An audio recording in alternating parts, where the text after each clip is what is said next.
Hello everyone, welcome back to my channel, or if you're new, welcome to my channel. Today is going to be a review on the EVXO Natural Organic Liquid Mineral Foundation. And I just want to apologize ahead of time real quick if you see me like shuffling with something in my lap.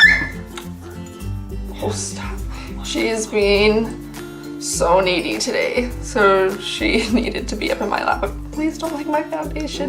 So yeah, I'm dealing with that right now. But anyways, this is a review for this foundation. The brand is completely vegan and gluten-free, and I have their information right here. You can find it on Amazon. It's called their Medium Coverage Liquid Mineral Foundation Makeup. 90% organic ingredients, gluten-free, vegan, cruelty-free, non-irritating for sensitive skin. I got mine in the shade Nude. There's also a shade called Almond and a shade called Chestnut. And Nude is their lightest shade. In the description it says it has beautiful, healthy coverage that's actually good for your skin. It says it contains aloe, chamomile, thyme, and vitamin E, that it's free of harsh chemicals, parabens, and pore clogging ingredients. This foundation will feed your skin with nourishing nutrients and leave you with a glowing finish. And I definitely do agree with all that. I'll say I've slept with this foundation on more than I would like to admit, and I am not broken out anywhere from it. This is buildable coverage, free of pore clogging ingredients, smooth application with dewy finish. Our foundations are designed to give you the look you want while also being great for your skin, created by vegan founders, animal rights, and advocacy. Wow, I can't read. Animal rights and advocacy are extremely important to us at EVXO.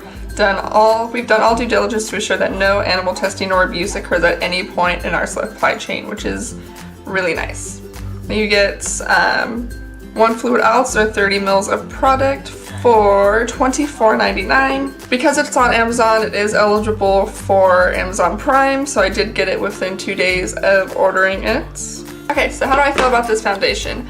I am wearing it today. I'm also using their concealer to cover up a couple little pimples I had here and there. I shouldn't have put so much like glowy shit on my cheeks because I can actually more accurately tell you like the finish. It's definitely, when you first put it on, I'm still trying to figure out the best way I like to apply it. It's very liquidy. I'll try to pump some on my hands so you can see. But yeah, it's extremely liquidy, like you would expect from like a thinner consistency BB cream or even a tinted moisturizer. However, it does have more coverage, I think, than most of at least like the drugstore BB creams that I own, because nothing compares to that damn Benefit one. Like anyways, we're not talking about that.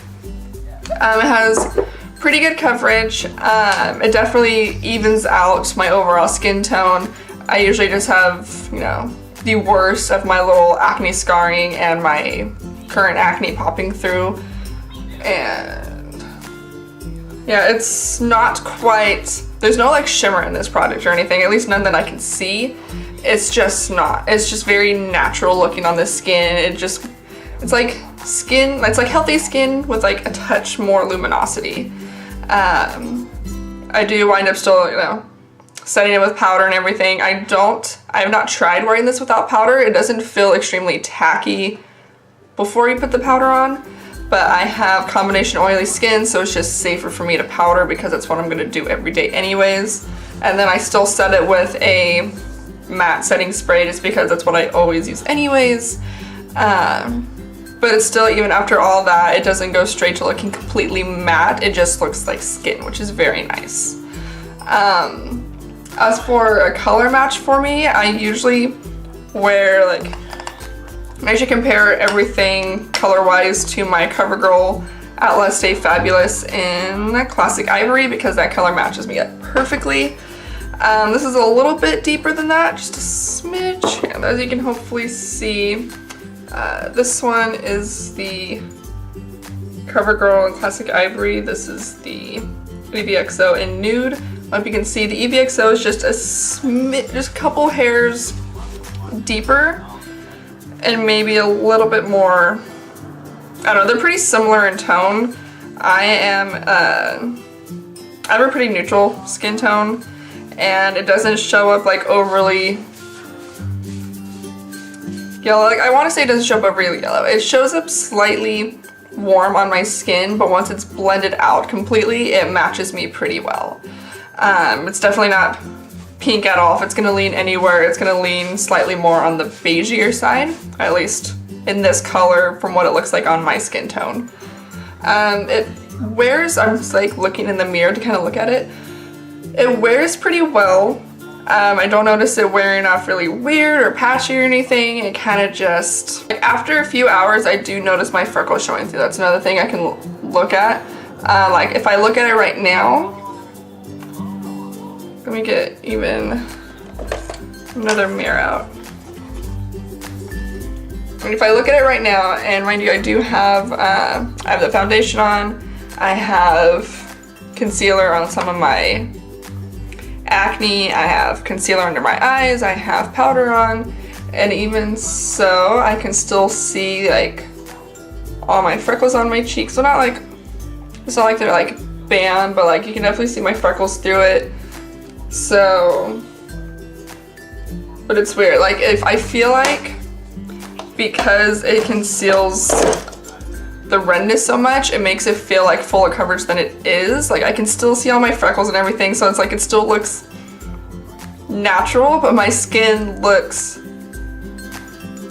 better and more evened out, which is weird. Like, I don't know how it's like, oh yeah, I feel like I'm covered, but I can still see my freckles through it, so I can still, it still looks like skin. It just looks like really nice skin.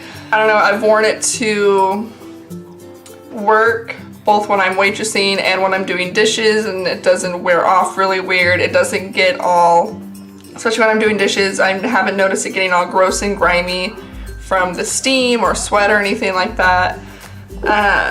And then like my skin just overall feels really nice when I'm wearing it. Like, I can go without moisturizer when I wear this, and I feel like it's okay. Like, it doesn't cling anywhere. My skin just feels nice. I usually just wear it with, like, I have worn it with different moisturizers, just like normal ones and illuminating ones. Today I have the NYX Tea Tree Balance Primer Serum thing all over, and then just Maybelline Baby Skin just over my nose, where I do get, my pores are the worst. I feel like sometimes if I don't use some sort of pore filling primer on my nose, then that is like where it starts to look the worst first. Like, you can just see like it gets dry and gunky, but that's after a few hours, and that's if I don't wear a pore filling primer, which I know that I personally usually need for foundation. So if you don't have a problem with your pores, that's probably not going to be a problem for you. On the back it says apply sparingly with a foundation brush or sponge. I don't use sponges, I just don't have any. I haven't had the need to. Most of my foundations I can usually apply with just a flat top brush, and it's usually fine. Most of my foundations, I usually just pump it or squeeze it directly onto the top of the brush, and then I kind of dot it on my face and then just buff it out from there. This, I'm still trying to figure out the best way without it getting messy. It's not that it's messy, it's just because I'm not used to as thin of a foundation. And so I've tried applying, directly to my face, and I feel like I wind up using the most that way. I've tried pumping it onto the back of my hand. I feel like if I put it onto the brush, it's like it sinks more into the bristles because it's so thin, and so it doesn't, I feel like I'm not getting as much of the product out, so I wind up using more. So I might actually use more that way than just pumping it directly on my face. Like today I did it, I did one full pump in the back of my hand, kind of dotted it around my face, blended it out, and then I did like another half of pump on my fingertips and kind of rubbed my fingertips together and kind of dabbed it where I needed more coverage and rubbed it in that way. And I actually finished rubbing it in with my fingers because I felt like I was getting more, I felt like I liked the finish better when I finish blending it in with my fingers than I do with a brush. That's pretty much my review on this foundation. Key points, color's good, if you're about this shade and like other foundations, I think the nude will be a really good match for you. I have no idea the comparisons for chestnut or almond because I am not that dark. I will say that I wanted to point out real quick, the picture for this on Amazon is a lot paler than what it wound up being, which is good for me. Like, I thought it was actually going to be too pale and I was actually worried about that, but it's actually a really good match for me. I find that the color didn't oxidize or anything, it didn't go weird throughout the day. It has pretty decent lasting power. Like, I've tried to keep an eye on it, and it's just, I noticed if I put it on right before work, it's faded a little bit by the time I get off 5-6 hours later, but it's not like it looks awful or anything, and it wears off pretty evenly. I think the medium coverage is a pretty fair claim. It's like light to medium depending on how much you put. If I just put one pump, I feel like I need a little bit more, so it's like I would say one pump is light coverage, and then you can add another pump and a half. It's pretty buildable, it doesn't get all gunky on top of itself. I think that's it. I hope you guys check this out. If you are interested, I'll have the link down below, and I'll see you guys next time.